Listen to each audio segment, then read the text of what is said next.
મહીસાગરમાં લૂંટેરી દુલ્હનની ગેંગનો પર્દાફાશ થયો છે। લગ્નના નામે આચરતા હતા લાખોની છેતરપિંડી।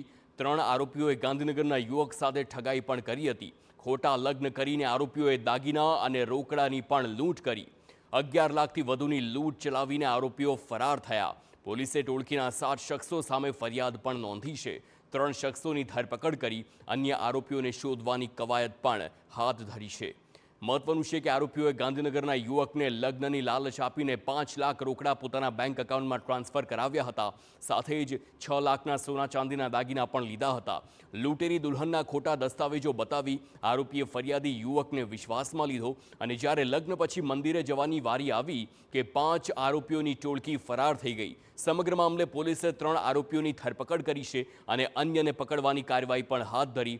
સાથે જ આ ભેજાબાજ ટોળકીઓ અગાઉ કેટલા લોકો સાથે છેતરપિંડી કરી ચૂક્યા છે તે દિશામાં પણ તપાસ હાથ ધરાઈ છે।